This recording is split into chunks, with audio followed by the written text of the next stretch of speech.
Boxing Truth here. Another good card upcoming on Showtime's schedule this weekend, this time in Las Vegas, the MGM Grand, I believe. And it's the co-feature bout that has me very intrigued. I'm looking forward to this fight a lot more than the fight between Mikey Garcia and Dejan Slack Teaching. A lot more than the main event for that card, which is being headlined for the rematch between Carl Frampton and Leo Santa Cruz. Now, I'm much more intrigued with this fight at the co-feature because Santa Cruz already beat Carl Frampton. Let's see this time if he can get credit for it for the upcoming rematch. I'll make a prediction video for that fight later. Now, the focus and attention is on the co-feature. It's an intriguing fight, an interesting fight. You got a comebacking fighter in Mikey Garcia. He's had Andre Ward-like level of inactivity. Only had one fight in the past 2+ years, and he's really taking a big step in terms of competition compared to his last fight, and this is his first real fight in quite some time. This is the first world-class opponent he's fought in over 3 years, about 3 years. So you got to give credit to Mikey Garcia taking this assignment. Of course, he wanted to go another route. He wanted to go an easier route. He wanted to take on Terry Flanagan for the WBO strap. But Flanagan's just not available. He's got upcoming mandatories. So he's been off the table, and Mikey had to settle for a fight against Slack Teaching. And it's a much more dangerous fight.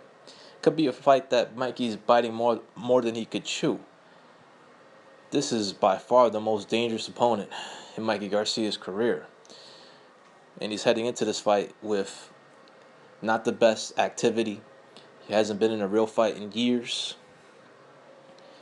And he's fighting a southpaw who can punch, who's aggressive, and he's not one-dimensional. And he's the defending champion, undefeated, coming with confidence. He's the natural lightweight, while Mikey Garcia is relatively unproven at lightweight, even his punching power. Mikey Garcia, as I've seen in his last couple of fights, his most recent fights, he's easy to hit. And that's going to be a problem in this fight against Dejan Slack Teaching. Slack Teaching wasn't lying when he said Mikey Garcia is easy to hit. He definitely is. You can tag Mikey Garcia. Mikey Garcia's defense is definitely suspect. He can be easily countered. He's very susceptible with shots straight down the pipe, down the middle. He can be hit with the jab. He can be hit with the straight shots from the orthodox stance, the straight right, or the southpaw stance in the straight left. He was getting tagged with straight lefts by Juanma Lopez, a chop-worn, faded guy that he fought a few years ago. He got dropped by a straight right hand against Roman Martinez. He got wobbled by a counter punch against Juan Carlos Burgos. And he slowed down, fatigued in the fight against Orlando Salido after a great start, a blitzing type start. Knocked him down a few times and then ended up quitting, as he knew he was being taken to the deep waters and wasn't really sure if he could swim with the sharks that night. But this fight is not as easy as... there's some people in boxing that feel Mikey's gonna whoop Dejan. He's gonna win pretty big by knockout.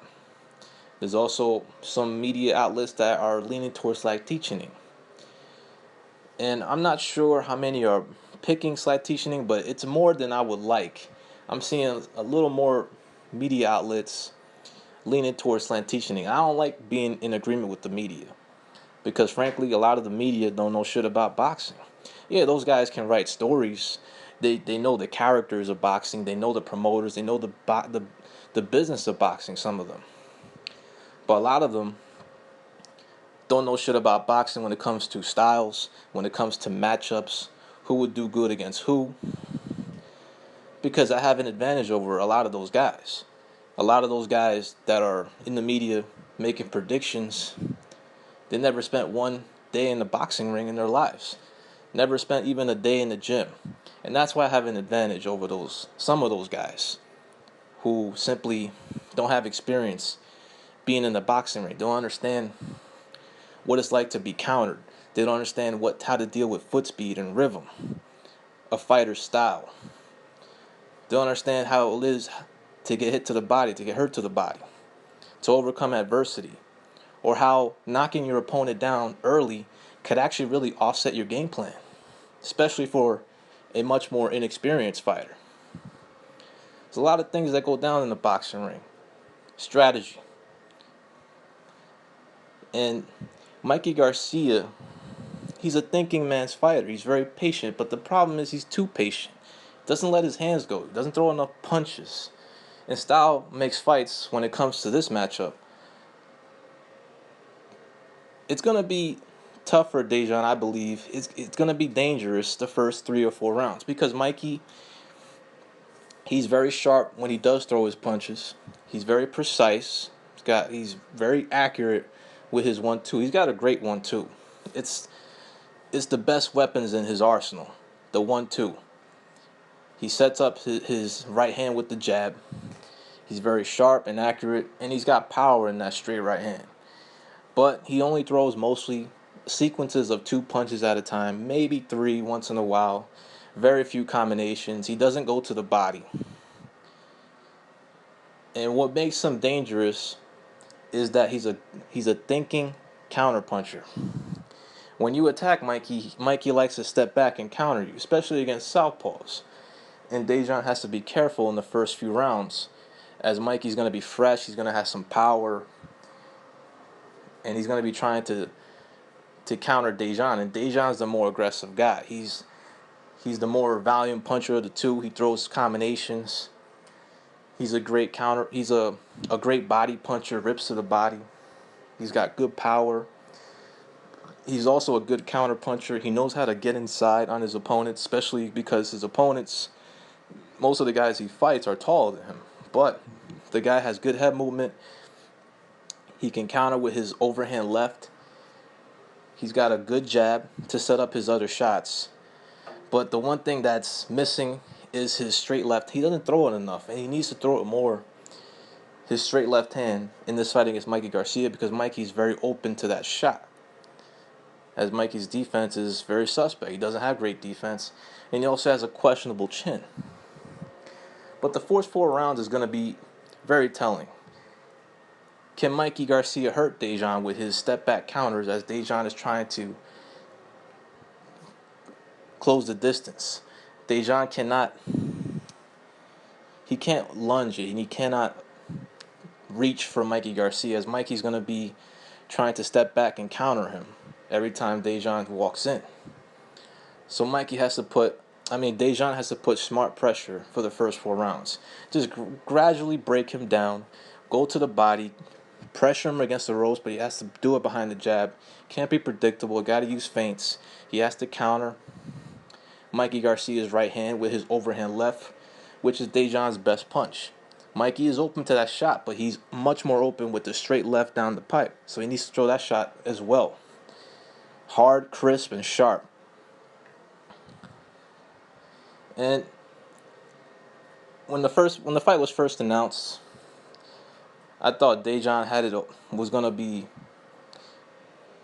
definitely the guy to get his hand raised in this fight. But then I started to think it over. I saw some guys picking Mikey Garcia big, so I had to sit down again and watch footage of both guys. And I'm still convinced Dejan Slaktichinin is going to pull off the minor upset in this fight. I have to go with Dejan in this fight. He's the more consistent fighter offensively. He goes to the body. He's defensively responsible. He does have holes in his game defensively, definitely. He can be hit with uppercuts, which is one of his good punches in his arsenal. He's open to the body, but luckily for him, Mikey doesn't throw punches to the body. He's not a body puncher. He mostly throws to the head, counter punches to the head. Or he sets up his 1-2 to the head. So there's flaws in both guys. Mikey's defense, his chin is questionable. He's not a valiant puncher. His gas tank, I'm not sure if it's the most. I'm not sure how his gas tank is nowadays. I mean, his last two fights, he's looked like complete trash.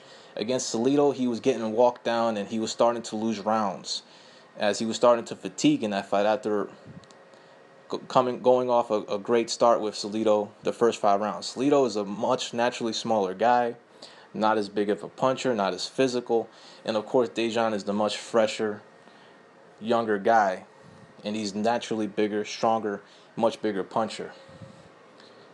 So it wasn't an easy fight to pick. I mean, it's not an easy fight to predict or to pick, but you have to consider the inactivity of Mikey Garcia, the fact that he hasn't been in a real fight in years. Also, he's taken a real big jump when it comes compared to his top rank days. Top rank has never matched him with this type of opponent. What's Mikey's best win? Orlando Salido? What, 3-4 years ago? A chop worn Wama had to come back from a knockdown against Roman. Looked trash against Juan Carlos Burgos. Didn't have a good performance. Wasn't the most exciting fight either.